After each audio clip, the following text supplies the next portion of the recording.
Hello everyone, this is Bloodpet and I welcome you to yet another Pauper video. I have been asked to provide some advice on how to sideboard with blue-white familiars, and that's what we're gonna do today.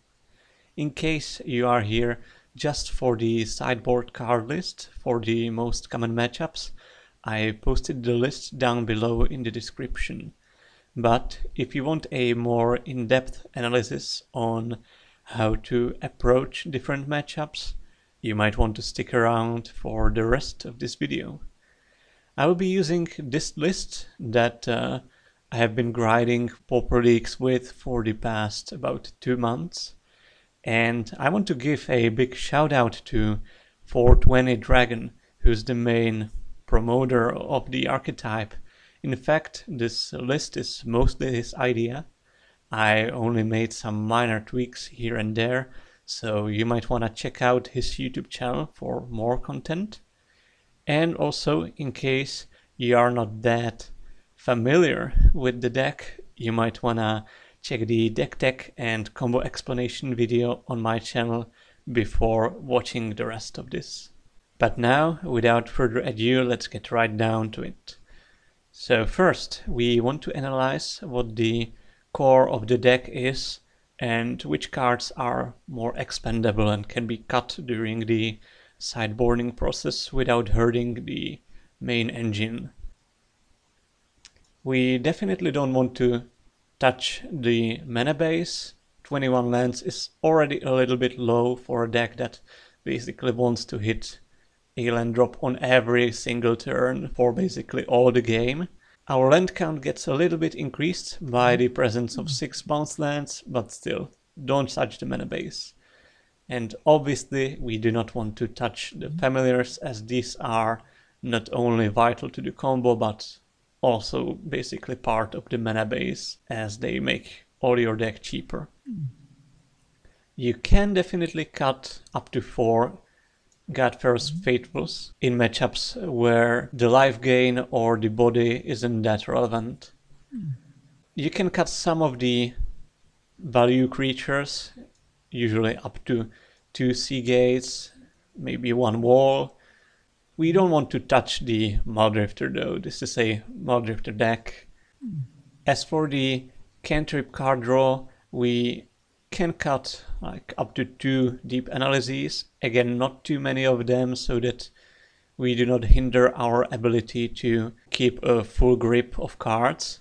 Basically this deck never wants to play a draw go mode. We always want to be able to cast spells, and we do that by having enough card draw.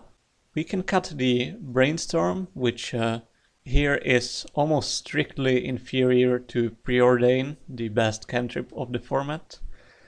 The only corner case that comes into my mind where Brainstorm might be better than Preordain is if you're playing against the black-white Pestilence deck that's playing like Castigate.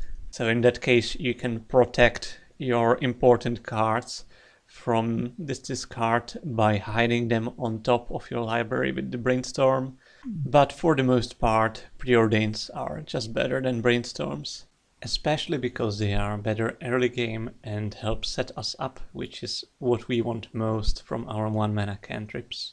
We can usually shave like a Snap or a Ghostly Flicker, not more than 1 though, and we can cut the Stonehorn in non-aggressive matchups. We often cut the arrows, unless we are playing against like Delver or Tribe. It may seem a little counterintuitive, but we often end up cutting the combo finisher in form of Sage Rodenism.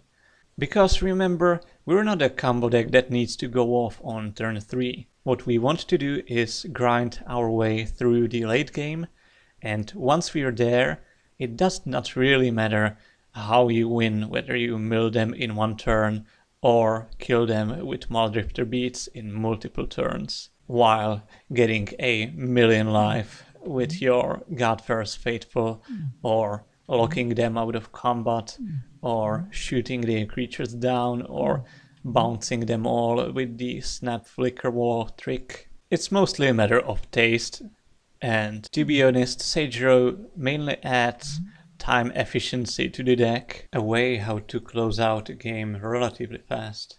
But in a lot of matchups he is just a poor 2-3 with no relevant abilities. In a pinch you can like mill yourself trying to hit deep analysis or the spell you wanna return with your mnemonic walls. But basically he's the worst creature in the deck until the turn you mill your opponent out with it. At that point though, there are so many other lines to victory you might not need him anyway. Now let us look at the sideboard cards we are currently running. So this is the, let's say, anti-Delver package in form of 3 extra serrated arrows, which can shoot down small creatures, and you can reset the arrows with Ghostly Flicker, so you can take down even bigger foes than 1/1s. This is also your main weapon of choice against Tribe combo. And we run 3 Aven Rift Watchers, which are kind of a must answer for Delver decks and are also randomly good against other aggressive decks like Stompy or Burn. Although our main game plan against aggro vests in 3 extra copies of Stonehorn Dignitaries to lock the opponent out of combat steps with the combination of Stonehorn, Mnemonic Wall and Ghostly Flicker on those 2. Here's our counterspell suite. I choose to run 2 Hydroblasts, 1 Dispel and 1 Negate as kind of a split for different situations. And the last 2 are kind of situational but can be very handy. The Reaping, especially in some grindy matchups where the opponent has killed many of your creatures and you can sneak them all back into your hand with enough storm. And 1 of Hoodwink, great against opposing bounce lands, but also can return artifacts and enchantments. Of course, the exact form of the deck and the sideboard especially is not set in stone. It all depends on which kind of matchups do you expect to be running into most often. And there are also different options which we could use in place of these cards. The best that come into my mind are Circle of Protection Blue against Delver, but can randomly also be good against like Izzet Blitz or Bogles. Updraft Elemental as 420 Dragons innovation to how to approach the Delver matchup. So these would come in place of the Rift Watchers. Capsize could be put in place of the Hoodwink, but I often find that I prefer the cheap cost of the Hoodwink over the expensive Capsize. You can also build your own Capsize with Hoodwink, Flicker and double Mnemonic Wall if need be. Either way, I find having at least 1 way to bounce opposing lands and enchantments is super important. Another interesting take on how to approach the blue matchups is the inclusion of Pyroblast along with a single mountain into the sideboard, as well as switch the blue-black bounce lands into blue-red ones. It could certainly improve some matchups, and if you expect a blue-heavy field, this could definitely be 1 way to go. These are definitely some valid options, but for the purposes of this video we will be going with what we have here in front of us. Now that we have the deck itself covered, let us look at the current Pauper meta game. We will be covering the 12 top tier decks, so to speak, as well as a few others. And for our purposes I will be separating the decks into 6 categories. This is not some universal objective way of sorting out decks, but rather how I feel these kind of matchups usually play out and how we want to approach the post-board games against them. Starting off with the mid-range and or control category, where we have Boros, Mono-Black and Blue-Black. These matchups I find to be the easiest to beat, And Cool Dota Boros is a perfect example of that. Their whole game plan vests in trading their 1/1 removal for our creatures, and then getting some 2/1 value through their creatures with enter the battlefield effects. It turns out that our deck can easily outgrind this kind of plan, therefore we are heavily favored in the long game, where the games are basically bound to get, since neither player has a good way of how to kill the other one fast, so the games will go long, but the longer the game goes, the more advantage the Familiars player gets. You might argue that Palace Sentinels might be the way of how to get a long-term advantage over us, to which I say, not really. Even though it is hard for us to claim a monarch ourselves to steal it from them, we don't really care about that. We can still outdraw them through our deep analyses and Maldrifters and stuff. And also note that the opponent having a monarch can actually serve as an extra alternative win condition for us. In games where they like journey our Sage Road Denizen and we can no longer mill them out, we'll just make infinite life or make them skip all combat steps and then wait for them to draw their deck out naturally with the Monarch.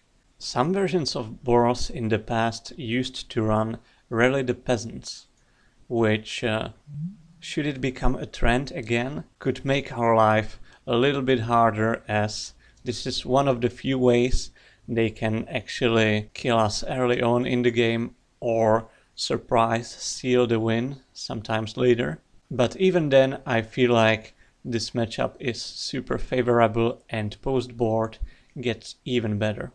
I typically side in 2 Aven Rift Watchers.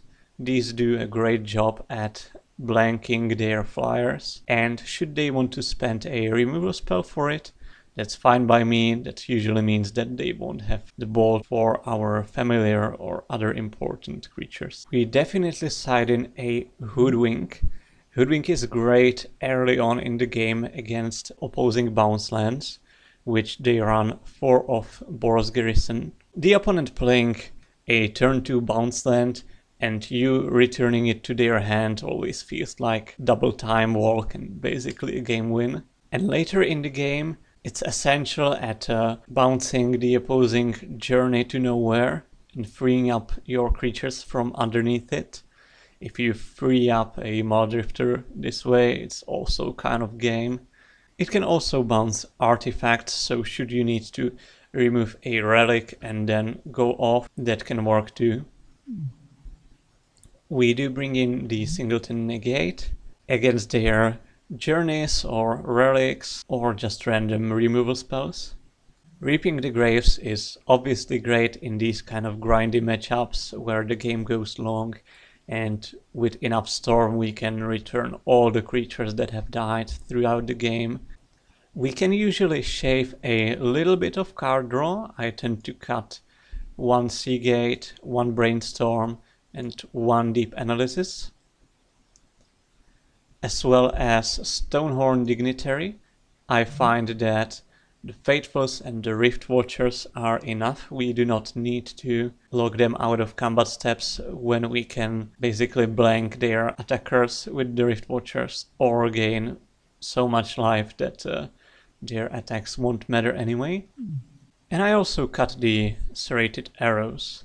In case you were worried of lack of win conditions, you could keep them in if they like kill your Sage Row and then Bojuka block it away so you cannot return it back. You might feel a little light on win conditions, while Arrow basically allows you to kill all their creatures in the combination with Mnemonic Wall and Ghostly Flicker and enough blue mana. But remember that once you have 2 Mnemonic Walls, you can like bounce all their creatures back with the snap, flickering the walls to get your snap back. And if you have enough blue mana, also bounce all their lands with the Hoodwink. so I wouldn't be too concerned about the arrows. One final note, a lot of people will side in standard bearers against you for some reason, which frankly aren't very good, because the only spell they redirect is Snap. They do not redirect the flickers, as flicker can only target your creatures. Therefore they are pretty blank, and so you don't even need the arrows against them. Moving on to Monoblack, the matchup plays pretty similarly to Boros. Again, they are trying to kill our guys, play some dudes, and maybe get some 2-for-1 value in the process, but that's not remotely enough against us. We can block their creatures all day long. Godfar's Faithful ensures that Gary doesn't get hauled on our life total, and eventually we will win the card advantage fight and mill them down, or just deliver some Muldrifter beats for the win. Something to watch out for though is Crypt Rats and Pestilence. Not all versions of Monoblack play these cards, so one general tip is when you are milling people out, you wanna check their graveyard after you've milled them for the contents of their deck, and these are the cards to watch out for in this case. Post-board, they may be bringing in some land destruction, which sure sounds dangerous, but they usually do not have the clock on board to really take advantage of setting you back on lands temporarily. We are going to sideboard pretty similarly as against Boros, except I usually bring one less Rift Watcher, and I do want all my creatures in, and I wanna leave in more raw card draw. Therefore, these are the ones to take out. Against blue-black control, it's kind of the same deal, except this time they have counter magic as well as removal spells. And you also need to watch out for any flicker shenanigans, but your deck is much better at that than theirs, so you should be the one to hit your flicker combo first. Their deck is not very aggressive, so we do not need the Rift Watchers, instead we want the Dispel against their counter magic. Also we can like swap a Faithful out and leave one Brainstorm inside. Next is the aggro decks category, where we will be covering Stompy, Bogles and Burn.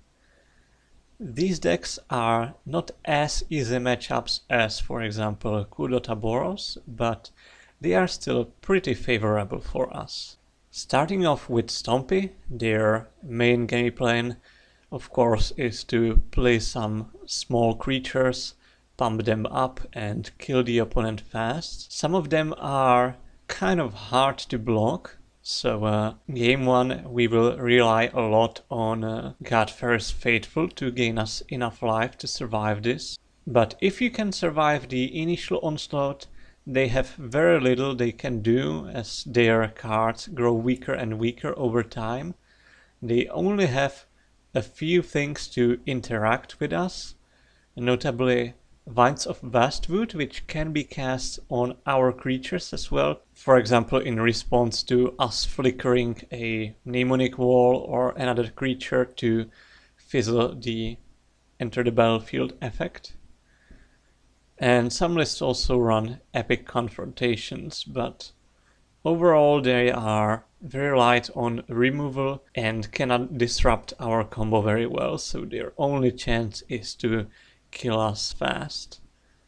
Post board they usually have nothing of real relevance, so the game gets even better for us. We will be bringing in all 3 extra Stonehorn dignitaries as the main weapon against creature-based aggro decks, and also all 3 Aven Rift Watchers. These are again pretty great at blanking most of their creatures and also give us a fair amount of life. They can be reset via snap or flicker before their time counters come out and they vanish, but even if they don't stick around for too long, they do a pretty good job at stabilizing and allowing us to get into the late game. We will be cutting the Sage Row Denizen, which is typical against aggro decks, as once we stabilize with the Stonehorn, Mnemonic Wall, Flicker Lock, we do not need the Sage Row to win the game. Maldrifters usually get the job done pretty well. Also, we'll be cutting the arrows. Even though they run some small creatures, arrows are kind of slow, and we prefer to be on the Stonehorn plan rather than have to deal with each creature individually. We can definitely cut a little bit of card draw, 1 brainstorm and 2 deep analyses sound about right. We do not want to lose that much life, and we don't need all the card draw against a deck without any serious late game potential and without counter spells. And I found that cutting a Mnemonic Wall is completely fine. Like, we do not need to set up the Stonehorn infinite flick plan ASAP.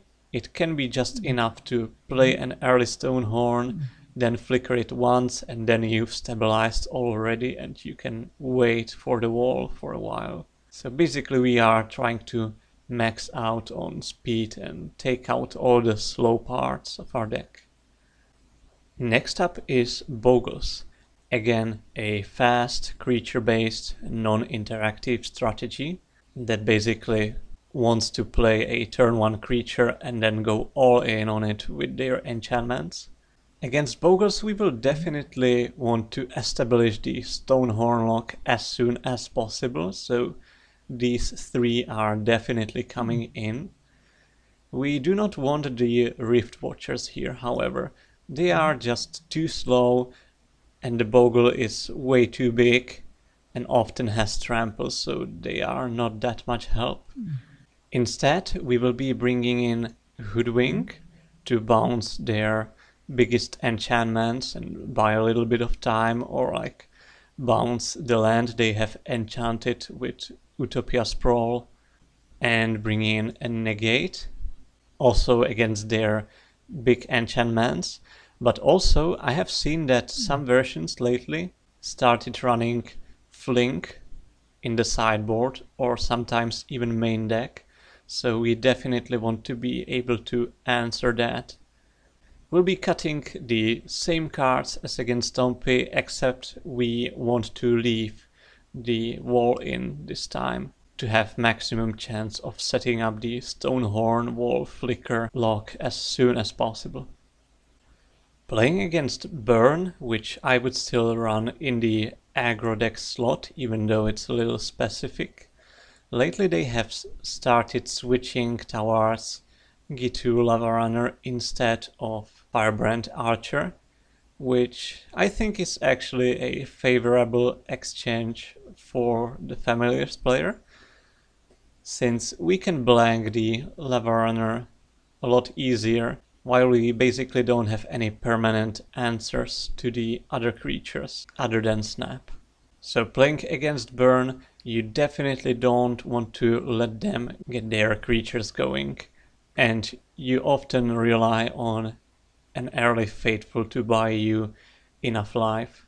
Post-board, they might be bringing in Molten Rains against your bounce lands, so this is something to keep an eye for. We will be bringing in again the Rift Watchers, gains us life and we can re-trigger them easily, so why not? Definitely the Hydroblasts, and also 1 Dispel. We can take out Sage Row Denizen, no need for that, we'll win via having a million life. Arrows is too slow, even if I saw a Firebrand Archer, I don't think it's enough to justify arrows inside. Stonehorn, no need, and also like a wall and too deep analysis out. Now, finally, the time has come to face an equal foe, which is Delver, both in its mono-blue and blue-red variation.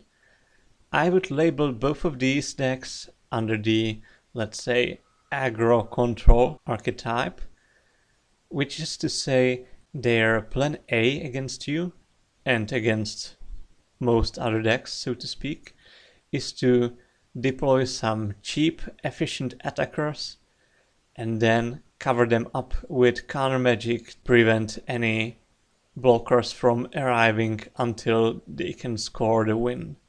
This strategy is actually better executed with the mono-blue variant of the deck, which is why I think mono-blue is better positioned against familiar than blue-red, as their plan of deploying early creatures and then preventing anything relevant from happening via counter magic is very reliable in this case.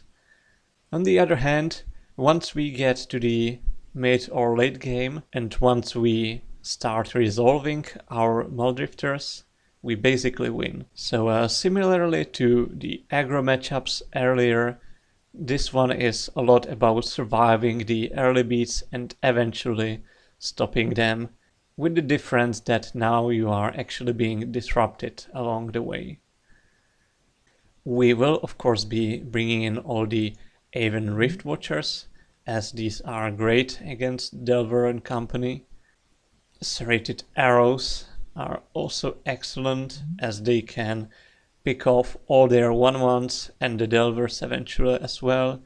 And if you can reset them with Flicker even once, you can usually wipe all their board. And I also like one of Dispel to make sure that my important stuff resolves.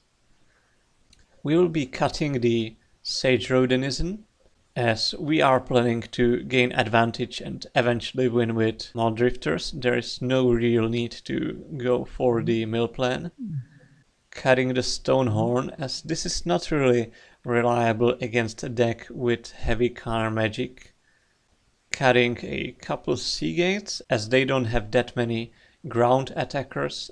One Brainstorm out and one Wall out, due to being a little too slow.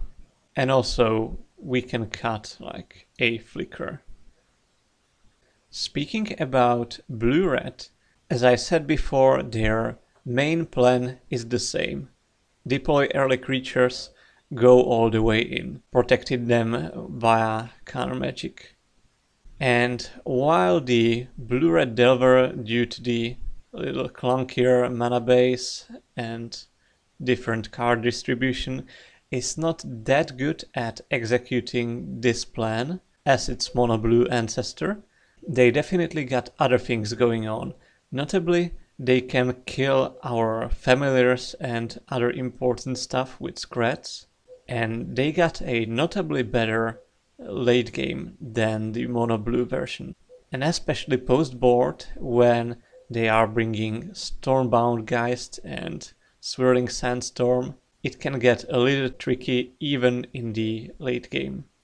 Having that said, we will still side in the same 7, and we will be taking out almost the same cards. I only found that I prefer to have a Flicker in instead of a Snap.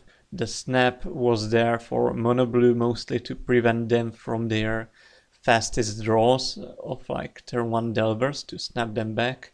But as for the other creatures they have, Snap is not that great as they all have ETB effects.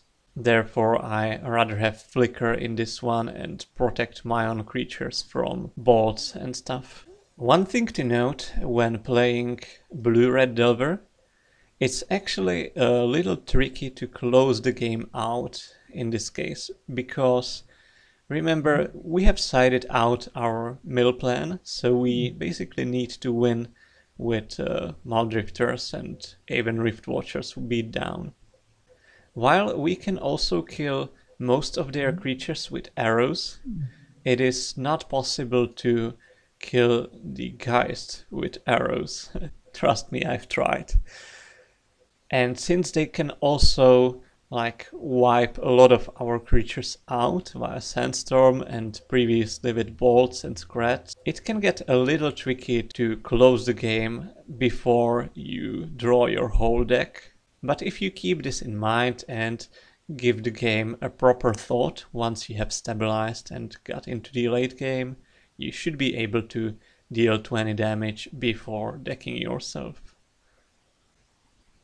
Next up, we will focus on how to play against Affinity and Elves, which I would both describe as kind of aggro-combo decks, in the sense that they are both decks that lean heavily on their creatures, but also have certain explosiveness to them or ways to go over the top, and are both pretty equal, if not slightly unfavorable matchups. The reasons being, as for Affinity, their creatures are kind of hard to block, as these heavy hitters with 4 power do a pretty good job at punching through our guys that only have maximum of 4 toughness. Also, they can deploy their stuff super fast, and even if we somehow manage to lock them out, they still have Atogs and Flinks to punch through. Therefore, sideboarding against them, we definitely want the full Stonehorn package, but we need to remember that we cannot rely on that solely. We definitely also need both the Hydroblasts against Atog Fling. And we will be siding out the Sage-Row Denizen, which is not really necessary once you have the game locked up and have the Hydroblast. So as long as you remember to hold up a blue to counter the Flink, you should be good.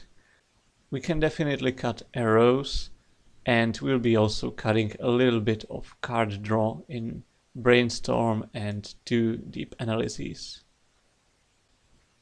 Speaking of Elves, this is of course a hyper fast deck that, if undisrupted, can really sweep you down with their swarm of creatures in no time. And they also have a kind of combo-y element in the ability of basically draw their whole deck through distant melodies. And they sometimes run Viridian Longbow main deck, definitely in the sideboard for the very least, which again, even if you have the game otherwise locked up by Stonehorn, they can still win without attacking by re-equipping Longbow a million times on all their Elves. Therefore, we will also be bringing in all Stonehorns we can, and want to set up the lock as soon as possible. And we'll also want a negate to have some kind of an answer for Longbow, or at least counter a distant melody or lead the Stampede. And we'll be siding out the same cards, except we want to this time leave the Sage-Row in, since they can gain an absurd amount of life via Well-Wishers. Thereby, Muldrifter Beats might not do the trick here. Let us talk a little bit about the combo matchups, which is Izzet Blitz and Inside Out. Starting with Blitz, sometimes they run Delver, sometimes they run Ogre Plus instead. That doesn't really matter against us. What does matter is that they can play their combo creatures pretty reliably on turn 2 or 3, and then strike for the win with Temur Battle Rage and a few cantrips.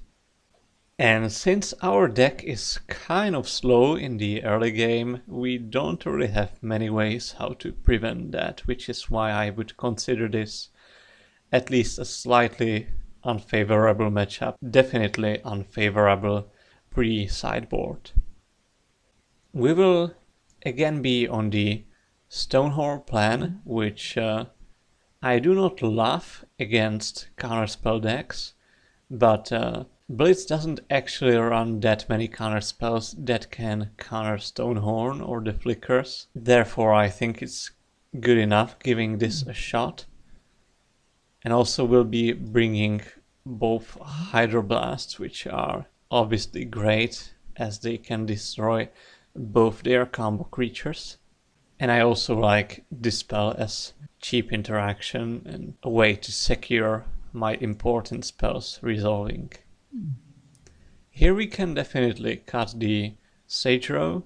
Again, it's all about locking the game up, not about winning fast. Arrows seem kind of slow. Even against Kiln Fiend it would take 2 turns to take one down, so it's not worth having them in. We can cut a little bit of card draw in Deep Analysis, Brainstorm, maybe also a Seagate. And I also tend to cut like 1 Fateful, because the life gain isn't really big enough to help us when they go off, unless we can gain infinite life. So I feel like cutting 1 is okay.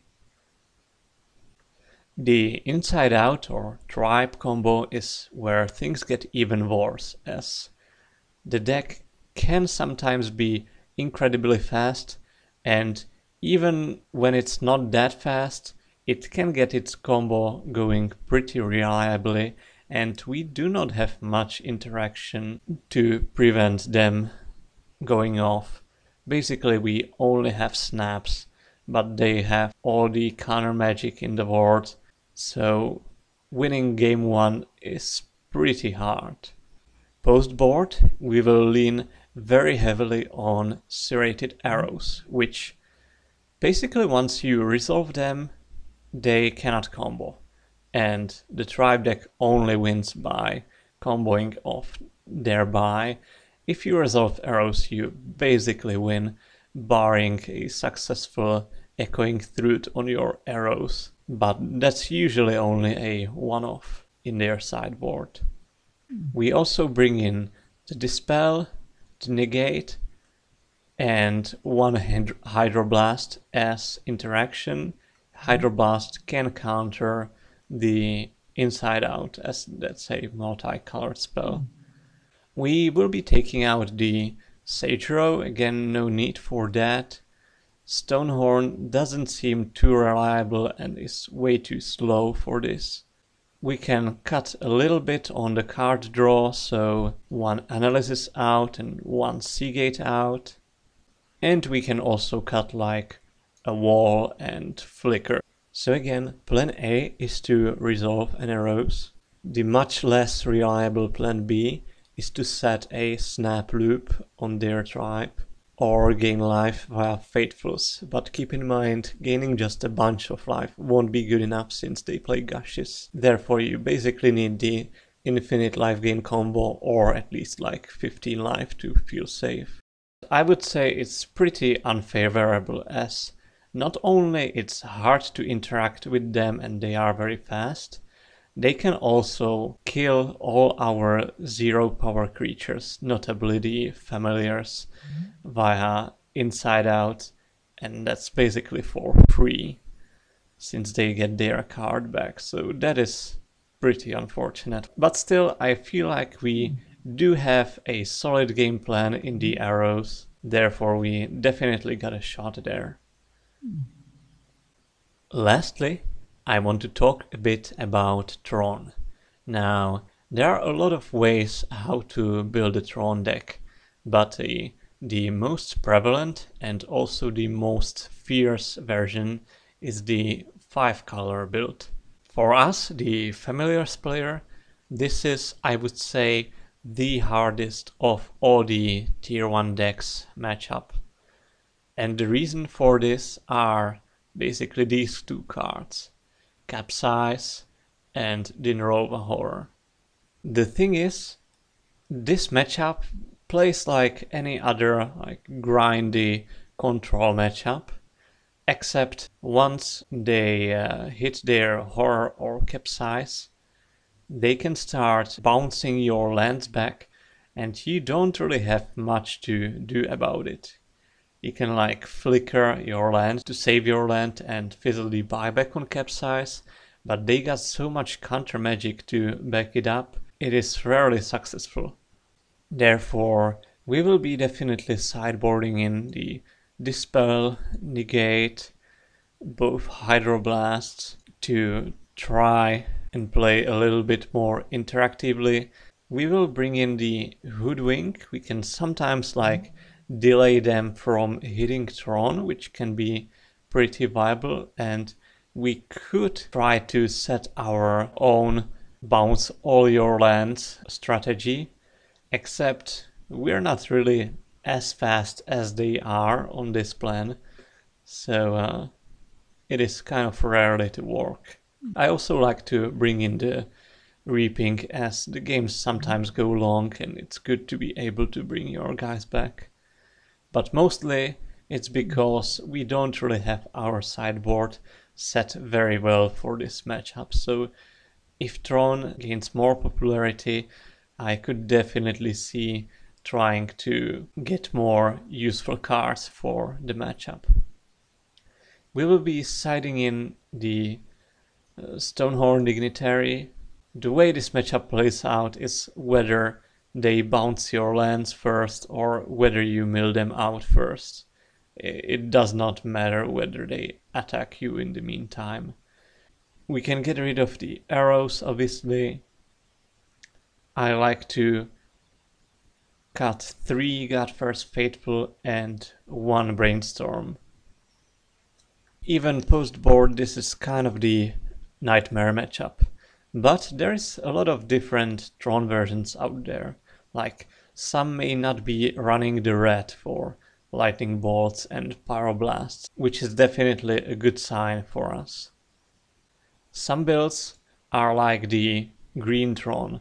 This is basically a aggro deck instead of a control deck. They are trying to hit their Tron as soon as possible via Ancient Steerings and Expedition Map, and then they want to close the game by like casting their big dudes and gaining a lot of life with Fangren Marauder, which we don't care about at all, or hitting with Ulamox Crusher, which we can answer kind of easily with snaps. So this is a much better matchup for us. Post board, they might bring in some sort of land destruction, like Stone Rains or Fold Grinders, but this land destruction is all red, and we do have our Hydroblasts to counter that, and they do not have anything to counter it back. Therefore, I feel a lot more confident in these kind of matchups. I would say these are favorable for us. You still need to watch out for big rolling thunders and save the Hydroblast or negate for it post board, but barring that you should be good. Also, lately this blue-white version of Tron by Mlovbo has picked up on quite some popularity. Luckily for us, this is one of the easiest versions of Tron to beat, since they are basically anti-aggro deck that does not really have the tools to fight the game against us. Their only way how to beat us is basically fast Tron and Ulamox Crusher, but again, we can just snap that and develop our own game plan for the win, and there is not much they can do about it. So anyway, this was it for the Blue-White Familiars sideboarding guide. I hope it has been some help to you. Should you have any questions or want to ask specifically on how to sideboard a concrete matchup, make sure to leave a comment down below. Thank you for watching and have a good one.